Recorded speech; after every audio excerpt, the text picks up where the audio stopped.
এই লোকটি একটি ভাঙা ডিমকে সেলাই করে আর ডিমটিকে হাঁসের বাসায় রাখার সাথে সাথে সেখান থেকে বাচ্চা বের হয়। আসলে এই বৃদ্ধ লোকটি 4টি ছেলে ছিল। একদিন সে 4 ভাই সিদ্ধান্ত নিল যে এখন থেকে তারা 4 জন কাজ শিখে নিজেদের খরচ নিজেরাই চালাবে। এরপর তারা 4 ভাই একটি জঙ্গলের সীমানায় গিয়ে সিদ্ধান্ত নিল যে আমরা এখান থেকে কাজের খোঁজে 4 জন 4 দিকে চলে যাব এবং 1 বছর পর 4 জন এসে সেই একই জায়গায় দেখা করব। এরপর 4 বছর কেটে গেলে তারা 4 ভাই আবারও একই জায়গায় এসে দেখা করে, কিন্তু তাদের বড় ভাই একজন দূরবীন বিশেষজ্ঞ হয়েছে আর দ্বিতীয় ভাই 1 নম্বরের চোর হয়েছে।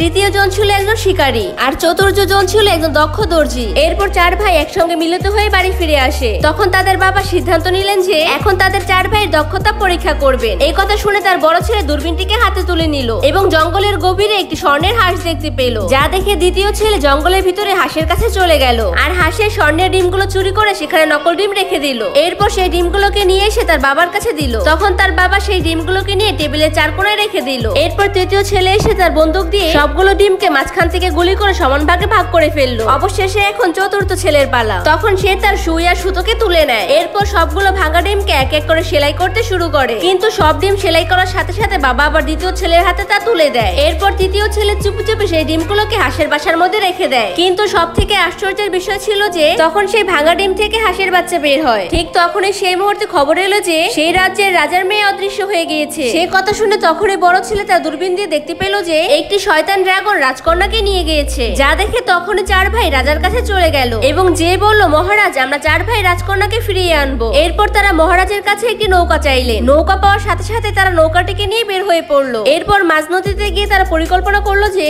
পরিকল্পনা অনুযায়ী দ্বিতীয় ছেলেটি ড্রাগনের কাছে গেল এবং সেখানে কোনো শব্দ না করে চুপচাপ রাজকুমারীকে তাদের সাথে নিয়ে আসলো। তখন তারা রাজকুমারীকে নিয়ে আসতে ড্রাগনটির ঘুম ভেঙে গেল, যার কারণে তখন এই ড্রাগনটি তাদের দিকে উড়ে আসতে শুরু করলো। কিন্তু তৃতীয় ছেলে সরাসরি ড্রাগনের বুকে গুলি করে দিল, যার কারণে ড্রাগনটি তখনই পানিতে পড়ে মারা গেল। কিন্তু ড্রাগনটি পানিতে পড়ার কারণে তাদের নৌকাটি ভেঙে গেল। এবার চতুর্থ ভাইয়ের পালা। সে তার সুই আর সুতা বের করে পুরো নৌকাটিকে আবারও সেলাই করে দিল। এরপর 4 ভাই রাজকুমারীকে নিয়ে রাজপ্রাসাদে ফিরে এলো, যার কারণে রাজা রাজকুমারীকে ফিরে পেয়ে খুশিতে কান্না করে দিল। এরপর রাজা রাজকুমারীকে জিজ্ঞাসা করলো, বলো তুমি 4 ভাইয়ের মধ্যে কাকে বিয়ে করতে চাও? বিয়ের নাম শুনে 4 ভাইয়ের মধ্যে তর্ক শুরু হয়ে গেল। তখন বড় ভাই বলে উঠলো, মহারাজ রাজকুমারী কেবল আমার কারণে বেঁচে আছে, কারণ আমি তাকে আমার দূরবীনের সাহায্যে প্রথম খুঁজে পেয়েছিলাম। এরপর দ্বিতীয় ভাই বলল, কিন্তু মহারাজ আমি রাজকুমারীকে ড্রাগনের কাছ থেকে নিয়ে এসেছিলাম। এরপর তৃতীয় ভাই বলল, আরে বোকারা, আমি যদি ড্রাগনকে গুলি করে না মেরে ফেলতাম তাহলে কি তোমরা এখানে বেঁচে ফিরতে পারতে? অবশেষে চতুর্থ ভাই বলল, আরে বোকা হাতেরামেরা, আমি যদি নৌকাটি সুই সুতা দিয়ে না সেলাই করতাম তাহলে তো তোমরা সবাই পানিতে ডুবে মারা যেতে। তখন মহারাজের ভাবতে শুরু করলো,